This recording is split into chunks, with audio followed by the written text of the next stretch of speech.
Hello, everyone, and welcome to the month of July. Arguably the best month for artists because it's the month of Art Fight. As you may have guessed, I'm taking a break from character designing this week. Well, sort of. I'm not designing my own characters. To show y'all some of the things I've been doing for Art Fight. Today, I'll be showing you 3 illustrations, and while I start the first recording, I'll be explaining what Art Fight is and how it works. Before I do that, however, I'm not going to close the door. So if you hear any birds, it's ambiance. Just pretend it's ambiance. Anyways, so for those of you who are unfamiliar, Art Fight is basically the art trades of all art trades. First, you create your own profile and add your own character designs onto it. Here's the little thing I made for my own profile, which introduces my own characters. Please pretend that you've seen all of these characters on this channel, because some of these videos are not out yet for these characters, but they will exist soon. After that, then you're split into 2 teams, and the goal is basically to earn points for your own team by, quote, attacking other artists, which is to say by drawing art of the characters they've posted. Points are based off how complex the drawing is, like fully shaded, sort of shaded, not shaded, things like that. And if the person you're attacking is on your own team or not. Incidentally, all of the illustrations in this video are friendly fire attacks because, hey, if I see a good character design, I'm gonna draw it. I don't care about the team thing really, I just want to draw other people's cool characters. The artist who's been attacked is then allowed to, quote, revenge attack you by drawing one of your own characters, and the cycle continues. Each year, the good people at Art Fight choose different categories to represent the teams. So this year is Team Seafoam, which I'm on, versus Team Stardust. Last year was, I think, werewolves versus vampires. The year before was Bloom versus Wither, etc. The years that I've done Art Fight, which is obviously this year, and then Moon versus Sun in 2017, and Coffee versus Tea in 2018. I kind of forgot that Art Fight existed in the 6 years between that, just 5 years. But yeah, that's how Art Fight works. I hope that all made sense. I encourage any artist, regardless of skill level, to give it a try if they're interested, since it's a really good way to meet really nice and talented people. Speaking of nice and talented people, did you like that? Did you like that segue? Let me go back to explaining what's happening on the screen. Actually, before that, I'm going to apologize in advance for any mispronunciations I make for names of characters and artists. Sorry, I can't read sometimes. Anyways, for my first attack, I'm drawing Chivalrous's character, Scintia. Once again, sorry if I mispronounce anything. She's the queen of winter elves that can, quote, she stole a god's tooth and replaced one of her own, and now falls into dreams where she walks the god's memories. Is that not the sickest lore for a character you've ever heard? Like, how could I not draw her? That is irresistible. It's too good. On top of that, Scintia's character sheet, which I'm putting up here, is super cool and detailed, which was definitely helpful when I was drawing her. For anyone who's interested in seeing more of Chivalrous's art, I've linked their Art Fight profile down below, and their Instagram is Vanessa_Rhodes_author, which I've also linked below. I would definitely recommend checking them out. So for this piece, I wanted to really focus on getting the details of the ice to look sort of believable. Not sure if I really got there, not gonna lie, because I didn't really render the ice until the end of the drawing, and I was tired by then. But it was still good practice to focus on smaller details and more complex shapes for accessories, because I don't really touch either of those things in my own character designs, at least not very often, and if I do, it's at the very end where I'm like, let's just throw some baubles on here, why not, sure. I also had a lot of fun with the color palette. Disclaimer, I know nothing about color theory, so if I'm wrong, I don't know, believe me at your own risk, I suppose. But since it's lots of whites and grays and blues, I wanted to try to add some depth with some different colors of shadows, and I settled on purples and pinks. Is that professional? I don't know. but I think it was a good choice given the base palette since everything turned out super complementary. That's right, I just used a color theory word, complementary. Yeah, that's right. As you can see, I decided to do a full body illustration with a bigger head illustration in the corner for this one, but I almost wish I had done a portrait because the face was just so stupidly fun to draw. All the little details with the crown and the hairstyle and the makeup would have been really fun to do in greater detail, but then the outfit was also so cool, so like, what am I gonna do? I have to draw the whole thing. On the topic of the hair, I was afraid to draw the drills, but oh my gosh, let me tell you, the drills are like, it's such a cool character design moment. I haven't drawn drills since my like early anime days in like Madoka, so I don't know, 8 years ago, and I forgot they existed as a hairstyle, and then I saw this character design and I was like, yes, drills, this is so cool. So yeah, I really wish I had sort of focused on that a little bit more. Also, going back to the tooth lore, I don't think it's shown up so much on my YouTube, but I go buck wild for a character with sharp teeth. And Scintia, if you look at her character sheet, oh, she has them. I love a character with a sharp, scary smile, and Scintia has that. Winner character design, I love that. So at this point in the video, I'm pretty much done with the character itself. I'm doing some color correcting, adding a little background with a gradient, a really low effort gradient. Need to work on that, but I just sort of kept it simple. And overall, I think I liked the way it turned out. I'm pretty happy with it. Yeah, I'm running out of things to say. There it is. Isn't it great? Thank you, Chivalrous, for this awesome character design that I got to draw. On to the next one! Here we go! So, for the next illustration, I drew Syrup Dreams 96's character Midnite, because if there's one thing about me, it's that I absolutely cannot resist, impossible, cannot resist a clown or Joker design. Jester, not Joker. I can't take the word Joker seriously anymore. I will like it every single time without fail, and Midnite certainly did not disappoint. Before I get into Midnite's lore and awesome design, I wanted to say that Syrup Dreams' art fight profile, why is it so hard for me to say art fight profile, and their Instagram, which is also Syrup Dreams 96, are both linked down below, so definitely go give them, a look if you're interested. I definitely would recommend it. Now let me give you a great example of why Midnite is an awesome character to draw. They are a clown warlock character who, at the end of their D&D campaign, has, quote, lost their warlock powers but finished their mission of saving their clown family of clownpox. Their journey has ended, but their clownery will never be forgotten. I wish I was this funny, guys. Not to diminish the horrors of clownpox, but like, come on now, this is great. That's great lore.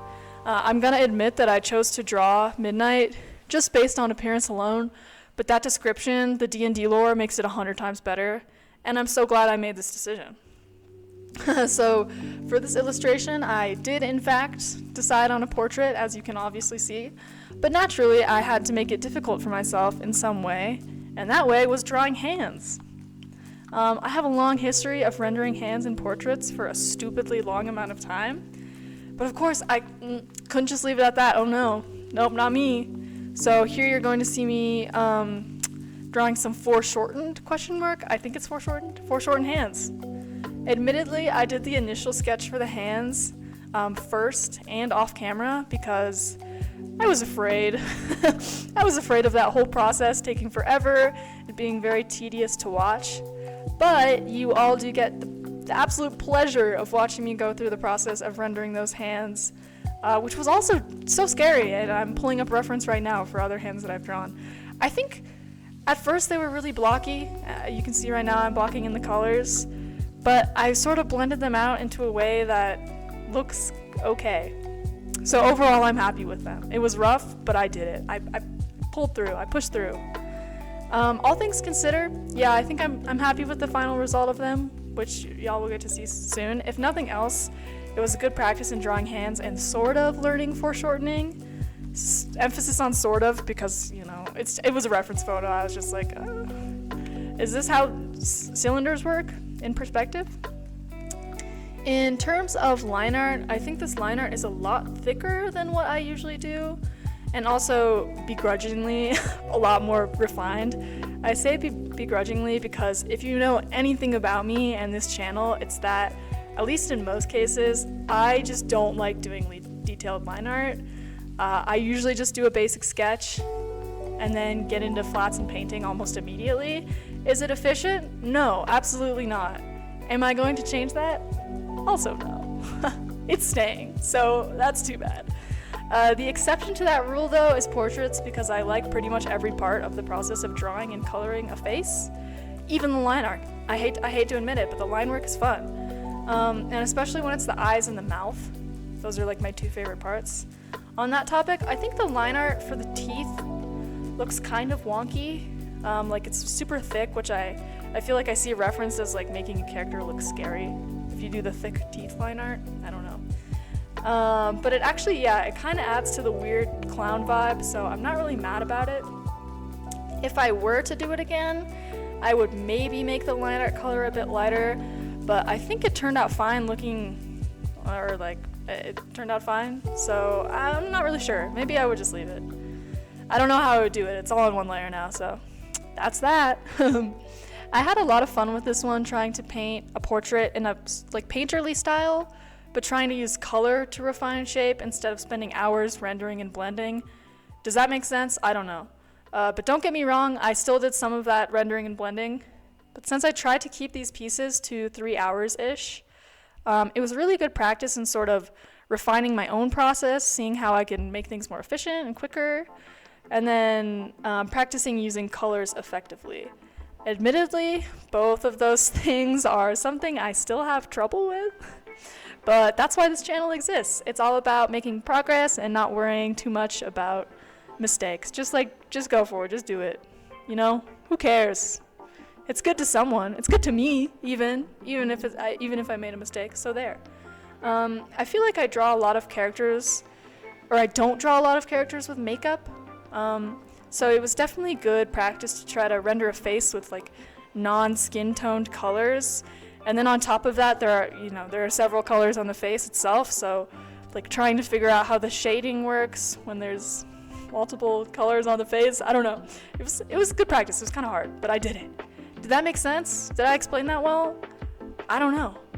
Yeah. So here I am. I'm nearing the end of the illustration. I think this one took me the longest of the 3, just because rendering those hands was really tough. But it was so satisfying to get to put these finishing touches on with the that was a loud hummingbird, with the lighting and the wrist cuffs and the background, especially adding anything that's like luminous, messing around with all those layers. I think I usually use Add Glow. It was fun. And here's the end result, and on to the next one, I suppose. Yay! I hope I'm not yelling too much. I hope that's not annoying. My mic is kind of bad, but on to the next character. The last character, in fact. This is Fleur, hopefully pronunciation is correct, who is designed by eggyolk_, yolk being spelled Y-O-L-C. And their art profile, why did I say that? Artfight profile and Instagram are also listed in the description below. They have so many cool character designs, so it was really hard for me to decide which character of theirs to draw. But ultimately, I decided on Fleur because I am such a sucker for classic fantasy designs, especially like this one. Yeah, you know me. I read a lot of fantasy, like sword and sorcery. Yippee! So this just was right up my alley. What am I saying? Yeah, her design is just so clean, and I love it. Fleur is an OC for the anime/manga Delicious in Dungeon, or Dungeon Meshi, and she is an elf mage who specializes in healing and reviving spells. To be honest, I really don't know a lot about Dungeon Meshi, except that it's really popular right now because of the anime that's, I think, still coming out. Yeah, not gonna lie, I kind of like sad and dramatic anime. Manga, I read a lot of stuff, but at least recently. So I'm not sure if Dungeon Meshi would be for me because my impression is that it's like pretty lighthearted. I don't know, kind of fun. They're cooking in a dungeon. That's what I know about it. But if anyone wants to give their 2 cents about the show, yeah, please comment. Maybe it is up my alley and I just don't know it. So that is so possible. Like, it's got to be popular for a reason, right? Yeah, tangent aside, I wanted to draw a pose that highlighted the like flowiness and shape of the skirt. So that's where I started with this drawing, as you probably saw at the beginning. I'm still sort of getting the hang of drawing different types of skirts. As you've probably seen from my previous character designs, like I'm trying, but it's hard. So this was a good challenge for me. I eventually made the piece much larger on the canvas, so some of the skirt details get cut off, like this sort of original shape that I had. You can't tell it's there, which is sad, but I think it was a better choice for the overall look of everything else. I really liked drawing the belt/corset and thinking about the ways it interacted with the blouse, and then I also enjoyed the process of adding volume and puffiness to the sleeves in the blouse. Yeah, as you can tell, the overall experience of drawing Fleur was very chill and fun, so overall, yeah, good experience. My only complaint would probably be the proportions, which I don't know. I think they're slightly off. Maybe should have flipped the canvas at least once, horizontally to see if there's any things that look weird. But that's life. Sometimes you forget to flip the canvas, and by sometimes I mean pretty much every other drawing for me at least. I think it's maybe something with the head or the arms. Like maybe the head is too small or the arms aren't the correct length. But I adjusted things a lot throughout this drawing process and sort of became unsure about what correct proportions look like. Whoops. When you've been looking at something for so long, you lose the ability to tell what might be wrong? Yeah. Yes, that's me. These things do happen sometimes. So, in a shocking turn of events, I actually did the hair and the face last, which sometimes I do it first because it's like my favorite. Sometimes I do the hardest part first, it really depends. But as you can see, I'm trying to render the hair and the face. I kept it pretty simple. I sort of wish I had gone a little bit more detailed, especially with the eyes. I think the shape of Fleur's eyes in the reference are a little bit larger, so that could have, I don't know, been a good addition. But I think what I drew does fit my style pretty well. So I just kind of left it at that. And then with the staff, luckily I just drew a staff really recently in another character design video, so I was like shockingly prepared for that. I was able to do it like really fast, and I was like, wow, crazy. Me drawing something efficiently. And then the age-old gradient makes an appearance. I don't think it stays. Yeah, I switched to pink and then just do like an abstract grid design. Well, I'm getting there. An abstract grid design in the background. Just kind of left it at that. Yep, that's the final piece. Thank you to these 3 artists for posting your designs on ArtFight and, giving me the opportunity to draw them. It was like a really fun experience. And I'm hoping to post at least hopefully one more video like this if I get more attacks done in the month of July. But yeah, anyways, thank you for watching, everybody, and I hope that I'll see you in the next video. Goodbye!